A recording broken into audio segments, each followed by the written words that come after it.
Snoring தமிழில் கொரட்டைன்னுவாங்க. நம்ம ஊரில் வந்து கொரட்டை விட்டாலே வந்து நிம்மதியாக தூங்குறான்னு சொல்லுவாங்க. கொரட்டைங்கிறது ஒரு அலாம்னா உடம்பு மோசமாக டேமேஜ் ஆகுறதுன்னு அர்த்தம். கொரட்டைக்கு மெயின் காரணமே வந்து நாக்கோட பொசிஷன். நாக்கு சரியாக பொசிஷன் ஆகலைன்னா தூங்கும்போது நாக்கு பின்பக்கமாக ரோலாகி விழும்போது நம்ம மூச்சு காற்று அடைக்கிறது தான் கஷ்டப்பட்டு மூச்சு விடுறது தான் வந்து கொரட்டைன்னு சத்தம். ஸோ இந்த நாக்கு பொசிஷனை மெயின்டைன் பண்ணுறதுக்கு நம்ம ஜா சைஸ் நல்ல அமைப்பில் இருக்கணும்.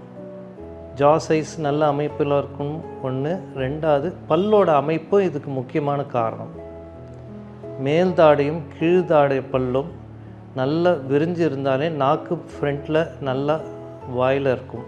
சப்போஸ் மேல் தாடையும் கீழ்தாடையும் வி ஷேப் மாதிரி இருந்தாக்கா நாக்கு பொசிஷன் பண்ணுறதுக்கு அங்கே இடம் இருக்காது. ஸோ நைட்டு தூங்கும்போது நாக்கு தொண்டையில் அடைச்சி அது அடப்பாயிட்டு கொரட்டை மாதிரி சத்தம் வரும்.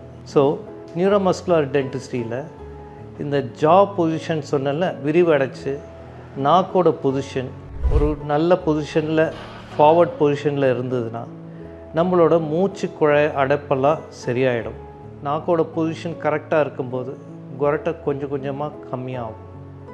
இந்த ட்ரீட்மெண்ட் பண்ணி முடித்த பிறகு பேஷண்ட் டங் எக்ஸசைஸ் சில நெக் எக்ஸசைஸ் எல்லாம் பண்ணும்போது நம்மளோட மூச்சு குழாய் வந்து அடைப்பில்லாமல் இருக்கும். ஸோ ஏன் இந்த கொரட்டை நமக்கு ட்ரீட் பண்ணோம், என்ன அவசியம் அப்படின்னாக்கா, கொரட்டை இருந்தாலே வந்து உங்களுக்கு மற்ற பிரச்சனைங்க, அதாவது டயபெட்டிஸோ இல்லை ப்ளட் ப்ரெஷரோ மற்றபடி உங்களோட ஹார்ட் ப்ராப்ளம் அதெல்லாம் அதிகமாக இருக்கிறதுக்கு கொரட்டை ஒரு காரணமாக இருக்குது. இதில் வெயிட் ரிடக்ஷனும் வரும். வெயிட் ரிடக்ஷன் பண்ணும்போதும் கூட கொரட்டை கொஞ்சம் கம்மியாகிறதுக்கு வாய்ப்பு இருக்குது.